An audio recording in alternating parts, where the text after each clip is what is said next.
Good morning, fellow Nigerians across the globe.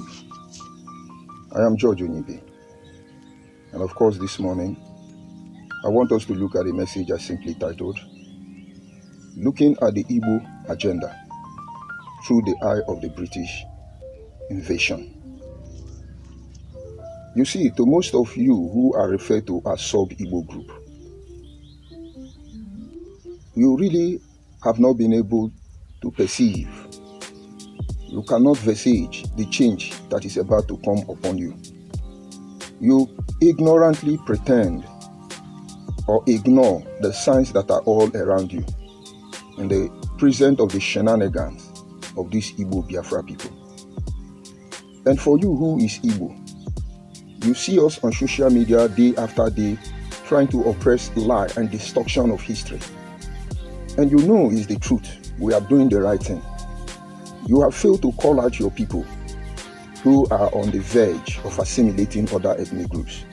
Maybe you believe it will favor you, even when you know what they are doing is wrong. Look at yourself in your heart of hearts. Are you very proud of what your people or what certain ethnic group who say they are Igbo Biafra are doing in Nigeria? And for the rest of Nigeria, understand that we are not driven by hatred, but this is an attempt to survive.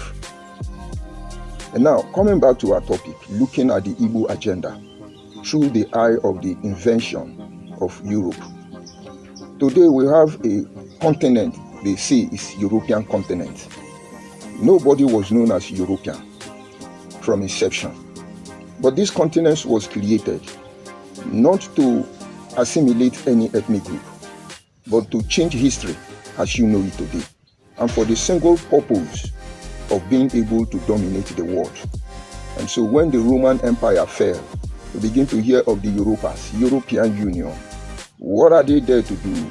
European Union. Africa must remain under their claws. This continent, as they say they are, terrorize the whole world. They call it civilization. They call it colonialism. They call it beautiful name. And by implication, they call you names. And so today they have invented the Europeans. They decide the fate of Africa. These people never had a single history, but they are one. You can see the French man will not tell you about the war they have gone with the British man, the Dutch man, the Italian man, the German man, the difference that used to be among them. Today they are Europeans, united by one singular cause, to keep Africa under permanent subjugation. That is why they are there. And so they forged a union that benefits every single member of this union. But it's okay. They will never fault the moral of their father before this time. Let's assume that is the dispensation they are. But the dispensation, the morals of their father, which is absorbed in my own, and I will say unethical, is still keeping us on our heels. And I'm sure with the way Africans are going, maybe in the next 100 years, we will still be here. And today we see the activity, the tactics of these imperialists being projected, being used, deployed against indigenous communities across Africa. But it becomes a concern to us because if we do not speak out, if we do not create a platform where our people will know who they are, we may not be here in the next 100 years. Because the last time I checked, 100 years ago, I am not an Abo man, because our name has never been Abo. It was changed. We accepted it. And I'm sure 200 years ago, nobody was called Yoruba man. It was changed. They accepted it. And I'm sure that 100 years ago, nobody is Ikule man. You changed. You accepted it. It is obvious that 100 years ago or 200 years ago, nobody is Igbo man. You all accepted it, either because it favored you or either because there was nothing you can do. I answer a name of a community that has no meaning in my dialect, because Buji Buji is not an Eka dialect. It is English language. But it's okay. This change took so much from us, but we still has not paid attention to it. And now before our very eyes, some group of charlatans who say they are Igbo Biafra. Understand we have different kind of categories of Igbo, which I am coming out to tell you that if they refer you to a sub-Igbo group, you are not Igbo. But those who say they are Igbo have created room to accommodate those who say they are Biafra Igbo. They have created platform to accommodate those who say they are also Igbo, that is slave Igbo. They create avenue to accommodate those who they call Wawawa Igbo, that is Igbo that don't have sense. They create the one that they call Igbo Igbo. That means whether you are Wawawa, whether you are Usu, whether you are fake Igbo, original Igbo, all of you are Igbo. And then they have another platform that say Igbo Igbo. By implication, there are Igbos that are truly Igbo, which means all Igbo are not Igbo. Let's get the record straight. And now, they are not satisfied with this hallucinative creation of theirs. They now begin to dish into the air. Bendel Igbo, Delta Igbo, Edo Igbo, Bayelsa Igbo, Yoruba Igbo, Hausa Igbo. And most of you will just think they are bluffing. You are not their target. It is the next generation of our people that is our concern. And believe me, before our time is up, we will make sure we create a platform where nobody will sell the next generation of our people. Nobody. And now each time we are trying to push this truth, this narrative to you, you will see this stout who call themselves Igbo Biafra on my platform. You will hear, he's hungry. Hungry is bad. He's a criminal. He's a rogue. He's a barbarian. He's uncivilized. They call me name. They know me. Most of them know me.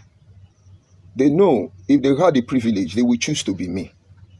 But of course, they envy me. And in order to get what I want, they follow those patterns. When the imperialists invaded Africa, they saw what they were looking for. And they did not praise us because of what they saw in our land. But they call us name. They are barbarians. They are hungry. They are uncivilized. A people who cannot, they don't have tissue paper. A people who don't have medicine. A people who cannot survive in their region. Now are coming to give us civilization. But they have to erase our history. As if we never existed. Until one time one European man came, boom, he discovered Nigeria. European came, boom, they discovered my village. Anywhere they go, they discover indigenous people. Our fathers never fought back because they did not know it will bring us on our knees to this very day. But it's uncalled for that a fellow Nigerian, a fellow African will now decide to embark on the same quest to break, destroy, completely annihilating other ethnic groups just to take their land. Igbo Biafra people are not Nigerians. Some say they come from Equatorial Guinea. Some say they come from Gabon. Some say they come from Jamaica. Some say they are the children of Abraham. And we are not disputing it. But this is Nigeria. This is our village. If it's Ikwere land, it's Ikwere land. If it's Abo land, it's Abo land. They should not have problem with this. But when we respond, when we, by way of retaliation, counter their narratives, they change it as, oh, you are insulting Igbo people. Look at what they are doing to us. But they are not checking what they are doing to you. And now let's start one after the other. When I was a child, and when we studied the Bible, they make mention of names of country. We were thinking these countries are in heaven. When we hear about Israel, we thought Israel is in heaven. They are not here. And most of you are born in those eras where you think all the countries in the Bible were in heaven. Little did you know that they are just behind our backyard here. But if you believe Israel was in heaven, you would worship an Israel man when you meet one. There are names of so many countries that existed in the Bible. And one will begin to wonder, where are they today? Where are the Philistines? Where did they go to? Where are the Amorites? Where are the Moabites? So many countries in the Bible, they are no longer here. It's obvious Sodom and Gomorrah was destroyed. And so we cannot begin to ask questions, where is Sodom and Gomorrah? Where is all of Childers? Where are those countries, the Amalekites? And somebody will think somewhere along the line, they disappeared. No, they did not disappear. These countries I have mentioned, they were there when Egypt was there. Egypt is still there till tomorrow morning. They were there when, what do you call it? Libya was there. Libya is still here. They were there when Ethiopia in the Bible is still here. And now there are two countries. All the countries that were mentioned in the Bible fall into two categories. Some of them fought and retained their name, even though there were manipulation. The Egyptians of old is still Egyptians today, just that the indigenous personality is questionable. But Ethiopia stands tall among all of them, maintaining the same black people, maintaining the same African history and culture, maintaining their calendar and everything. Little wonder they were not conquered by any invaders, any imperialist. But you think Babylon disappeared? You think the Assyrians, the Macedonians, the Greeks, why are they not telling me I'm from Macedonia? Where are the Tarasitators? Some were annihilated, wiped out. Where are the Red Indians? There was a slogan that used to say in then America, destroy the Indian man, but save the child. Does it not sound convenient? Destroy the Indian man, but save the child. By implication, destroy the original Red Indian, the original African natives, save their children. And then they were colonizing them to be America, no longer India. Little wonder they succeeded in wiping them out. But like I was saying, at the end of the day, all these countries that were in the Bible, you are not seeing them today. Did you think they disappear? My brother, no. They changed their name. Where are the barbarians? They changed their name. Where are the carnivores? They all changed their names. The Babylonians, they changed their names. And so that you will not be looking at them through the eye of the Bible account. Where are the Amalekites? And now they are still here, unrepented, coming after God's people. And so they answer beautiful names today. But this is where I want you to pay attention. Some of them disappeared because they were annihilated. And the Igbo Biafra agenda is targeted to doing just that. Now, let's make it clear. You see this life we have. There is only one thing that can replace life. That is land. If you know your culture and tradition, if you have a people who understand how life runs, if you kill somebody, the only compensation you can give to equate the life of that person is a land compensation.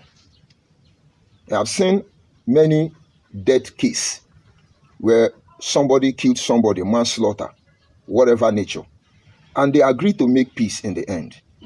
Even the competent court jurisdiction here in Nigeria will remind you that to be able to wipe it out, you give a piece of land to the family of the deceased, and then that matter is settled permanently.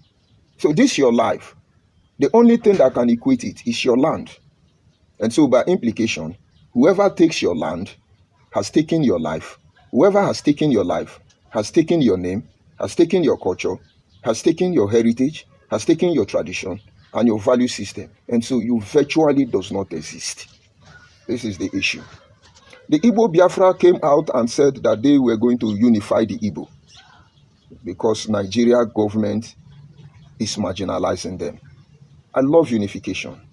We pray for the unity of one Nigeria, but we cannot unite under criminality or hopelessness. It's okay, let them continue. But something went wrong along the line because we started as Biafra agitators. Bini people came out, Urubu people came out, Ishekiri, Ijo, Akwa Ibom, every tribe in the south joined these Igbo Biafra people in the southeast. And we wanted a nation where we can be allowed to be the author of our destiny, where there is fairness, justice, equity, transparency, and every leader arming themselves to redeem accountability. We believe in all this. But then we begin to fight, and it was obvious we were fighting to protect the interests of the Igbo Biafra. Because Igodomigodo is Biafra, Esha is Biafra, Edo is Biafra, Idu is Biafra, Abo is Biafra, everybody is Biafra. And the moment we subscribe to it, that we are Biafra, we never know the harm we would have done to our people. And so this morning, I appreciate Usuru Buruwa. I appreciate Ulise. I appreciate the creator of heaven and earth, the one who sees the end even before it begins. If Biafra have succeeded under Nnamdi Kanu, Benin land would have been taken from them. And that is their life as well. And that is applicable to everybody in the South. Because the Biafra agitation actually was about Igbo supremacy. And as we begin to see their body language, it leads us to begin to ask our elders questions. And do you know what we discovered? I will humbly tell you that more than 50% of the land or 40% of the landmass of Nigeria belong to the ancient Benin Empire. They don't have Igbo Empire. How come Igbo people are claiming the land that belonged to Benin Empire, ancient empire? And so Benin people were fighting for Igbo people, and some of them are still doing it today.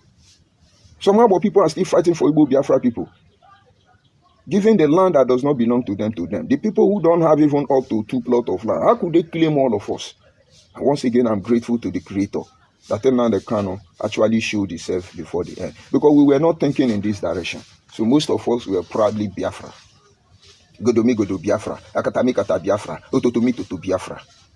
But I know you don't understand. Now, understand that most of these ethnic groups, these tribes, you don't see anymore. Some of them were annihilated through the following means.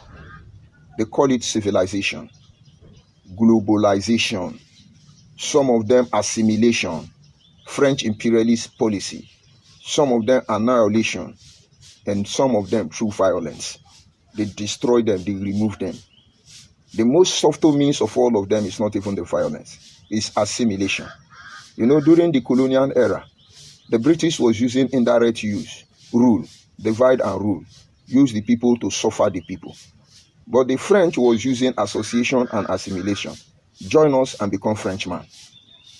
It's the most deadliest, I should say.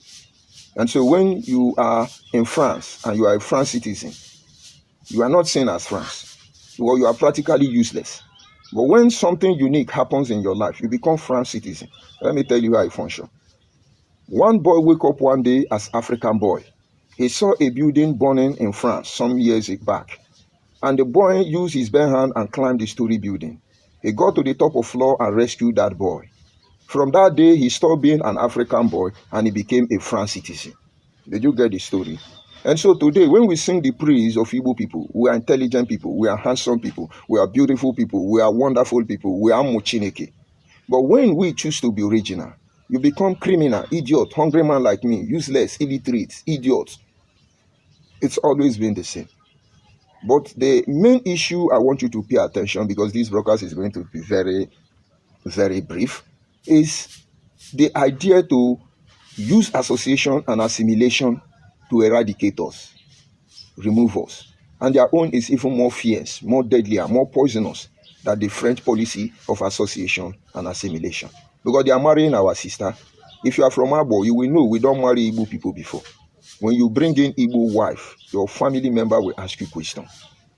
And that question they ask you is an indication that you are lost. And you can never be taken serious because they will monitor every of your move. Because somewhere they feel you have been corrupted. But today, why men sleep? The marriage is everywhere. But I'm not against intermarriage. If love leads you there, go. But today, they are the one forcing to marry us, even though we are useless, even though we are unduly, and you think it's love that drives them. Think again. Both our brothers and our sisters, there is intermarriage. And while you are intermarrying because you found love, they are pushing the agenda that you are Igbo. Now, this is the way you begin to ask questions. And those of you who are Igbo, listen with open-minded and don't make a fool of yourself. Because you will never win this battle, not with the truth we have known. Or should I say war? Now, when the people who are Igbo address themselves, this is how they say. They see fellow Igbo, they will say, Iwo Igbo. The next thing he hears, Igbo. And this person can be Ngwa man, Aruchuku man, Mbitoru man, Amandoba man, Nkwere man, Olo man. Igbo does not address fellow Igbo as you be Oka Igbo, you be Enugwezike Igbo, you be Owerri Igbo. They expressly say you are Igbo because their ethnic group have been assimilated already by the word Igbo. But when it comes to our side, you begin to hear Rivers Igbo. If I was having a conversation with somebody yesterday, we were in a crowd and I come across somebody from my town because he was speaking my language. And when he finished the call he was making, I went to ask, was very happy. We chatted. And all the Igbo people around there was like, you know him? You know him? Because it looked like we've known ourselves for a very long time. And that is because we believe your language, your land is your power. And then they begin to say, where did they come to ask me, where do you come from? I say Abo. They don't know where is Abo. An average Igbo man don't know where is Abo. And they were trying to figure out. And I say, okay, Bendel Igbo. I say, okay. Begin to yoke, Ogwashuku, hey, Buzo, hey, all those stuff. Do you understand? So they don't even know us until you put Igbo.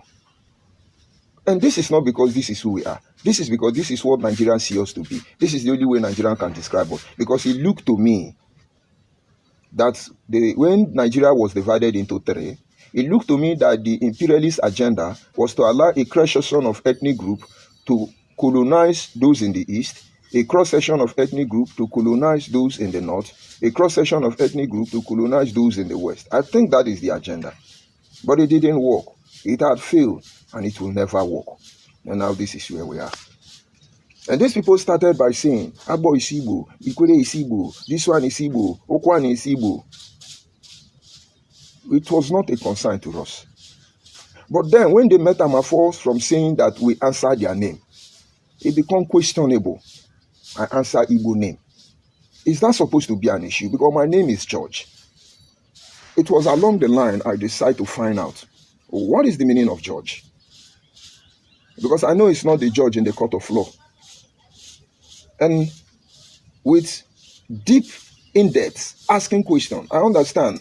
If it were to be in my local language, I will be referred to as Osofia in Igbo land, or Onubu in my own place. It's just a tiller of the soil, just a farmer. That is George. And I answered the name. I barely know the meaning until lately. No European man will come and ask me, why are you answering our name? Because you're answering European name, you must be European. Because all of us would have migrated from Israel. Because all of us answer Philip, John Michael, Angel Gabriel, and the rest of it. But you constantly see Igbo people say, if you are not Igbo, don't answer our name. If you are not Igbo, your name is Igbo. Hey, this one is Igbo. Hey, this one is Igbo. It's concerning, I should say. And then they move on outside that. You begin to hear Ikwere land is Igbo land. Abo land is Igbo land. Ebake land is Igbo land. Bayelsa is Igbo land. Automatically, it's only your land that can equate your life. They have taken your life from you. So your life is Igbo life. And once they control your land, your culture is gone. Your tradition is gone. Your values will be compromised. Your heritage, you don't exist. Where is the heritage?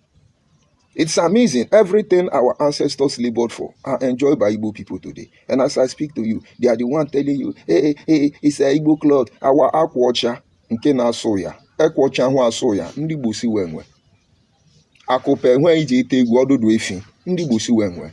Akope weli chani, ihe li chani enyi ji akpa egwu. Ndi Igbo wili gwa weli. Everything that we own, they claim them because they are more on social media platform.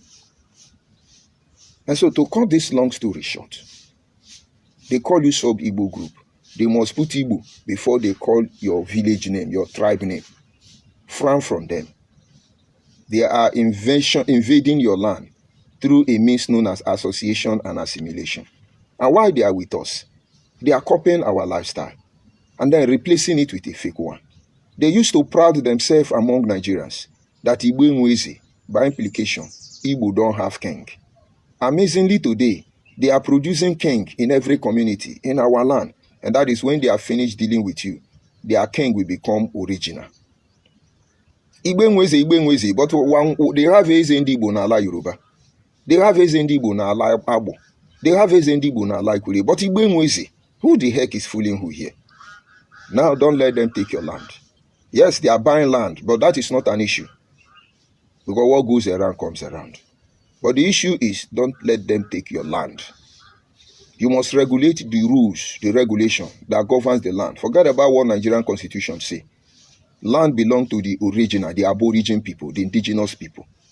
By culture and tradition, it could be divided among community, family, or individual.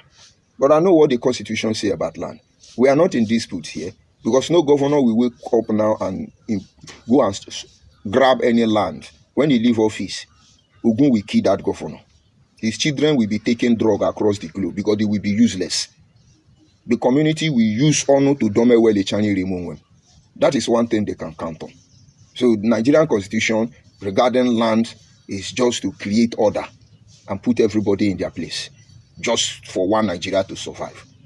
But if you willingly give it out, foolishly sell your birthright, may the Lord be with you. But if you ignorantly lose the regulation of your land, whether you sell it or you don't sell it, you are in trouble. You people are gone. And as I speak to you today, Nigeria has a total of 774 local government. And I can tell you that if they have 774 local government, look closely. In some local government, you have more than 7 ethnic groups.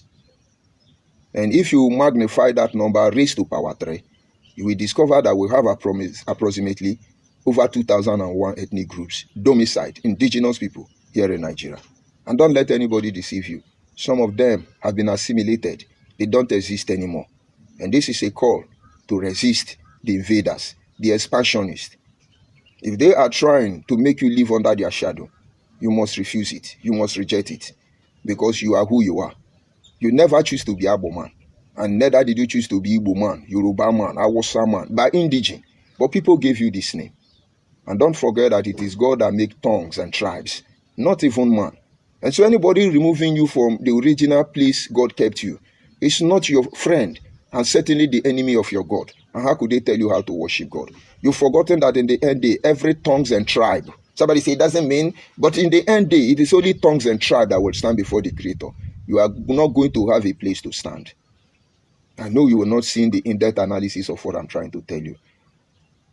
Becoming who you are is not your choice. You never had a role to play. But maintaining that you are who you are is, first of all, respecting God and his boundary. We do not have right to choose our parents. Maybe my parents would not have been my parents. I do not have right to choose where I come from. Maybe if I do, I would not have been an Igbo man. But these are decisions that was made on my behalf. And the only thing I can do is to see how I can function there. And that is why in my last broadcast, I played a song known as Reincarnation. And that song simply says, I love where I am. And if there is anything like reincarnation, when I'm coming back again, I will still come back like Igbo man. If there is anything like reincarnation, when I come back again, I will still choose my mother and my father. I will still come as Igbo man.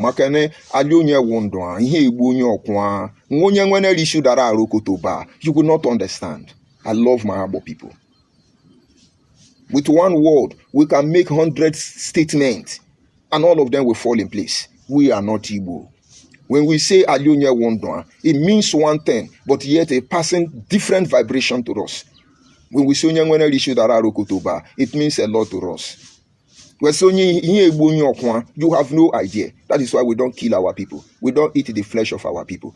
I am hungry, and if I am Igbo Biafra man, by now I will kill one of my king's men and eat his meat. Use it to do egusi soup. But we don't do it. And so when I enter as Igbo man, look at this platform. No Igbo person will come and insult me. No Igbo person will come and harass me, bully me. When they don't agree with me, they will move on and hope one day I will get back to my senses. Because we believe that in English, it means he who do, he do, he. Go to the dictionary and look for the meaning. But your values are not my value. Your value say, anywhere you reach, dominate it, take over. My value did not say no. There is a limit. There is a boundary. When you go to people's place, respect them. That is why we are not doing gra-gra. Because if we do, it's against our ethics. But then they also told us that that is why we resist you, even when there is no power left in us. And now, good people of Nigeria, those in authority, you cannot sincerely tell me that you are a progressive-minded person, and under your watch, you allow certain group of invaders who say they are Igbo Biafra, not constitutionally recognized in Nigeria, to be claiming us, and you don't want us to talk. And you want to manipulate it and say you are generalizing it. It simply shows all of you are dishonest intellectual individuals. But we know you are not that. And I want to believe that by this little submission, you know why we are pushing hard. So that those who come from Equatorial Guinea, those who say they are Abraham children, will not chase us, the poor people, from our ancestral land. This is where I bring the broadcast to an end. And if you are listening to me, it's not just about talking about it. Most of you think I'm here to saga. Think again. I'm not here to saga. Nothing like saga. I'm here to put the wrong right. I am here to point our people in the right direction. And we have to sustain this tempo. Believe me, I can't do it alone. We need to create a lot of awareness. We need to learn from the expansionists to be able to checkmate them. We need to form a movement, and it has started already. If you are interested, you want to join, just know the project is capital intensive. If you are not ready to relinquish, to support the project, don't bother to come. Just stay where you are. When the food is done, the dish is ready, you can come and join. We need communication to every hamlet, every settlement, every village, communities, cities across our region, most especially. We need to know what is going there. When Fulani herdsmen invade, we need to know it's not Igbo unknown gunmen. We should know who we are dealing with. And to be able to create this system, it is capital intensive. The journey has started already. If you are interested, look for how to reach out to me. I am approachable. I am available. One Nigeria must be one Nigeria. A one Nigeria all of us can be proud of. Not a one Nigeria some Igbo people who say they are Biafra people who want to take over our life. And the next thing they do is they use their connection in the system, want to shut us down. Watch, they will soon come out and tell you, hungry won't kill, he is hungry, oh, he's a criminal. Africans are hungry, but yet no world power can survive without stealing from Africa. Africans are primitive, yet they just give them sanction and say, leave my country. Look at Macron, the president of France. Since many countries has aboard the ship, they are sick. They are trying to get themselves back. They are conspiring to see how they will get this African back. If they are truly almighty world power, why would they be scavenging around Africa? But you will not understand. Let's leave it at that. This is where I bring the broadcast to an end. If you understand, understand. If you don't understand, don't understand. Let me go back to my uncompleted building, because there was no network in my uncompleted building. So I have to go to streets, around area. In the surrounding Welenuche. How many when you go, they will go mountain. Osoko ubue. Only I hear no more winning menu, winning menu. Onya bano lo mani kuetwa. Onwe ihe nya anyi hu, onwe ihe anyi nwa amara no mani leni. Mmenwa di mi gunu ndene no. We hwa pa mbo imeme ihe liwe chon we me. Rero ni we kejishe nye pato makasa. Ebe chukwu no do wentu shi no wa mari ne manu ihe waso. Maka ni mo bi we wonya naja data. Mari anu ihe raso. Me duele we no leke ru ayo esa. No we da mani ne manu asusu waso. Then ihe chozo nu we gbu nu we yemishi. Mumeni chukwu ekweni. Kanumpu anwuru agwa ma ndi wali ihe eme. We jade kume onya wekpoto. We have to catch Oyibo man for backyard. So weli ihe lenya konweku. Niko ha mo no mbele ni. Fellow Nigerians, have a nice day.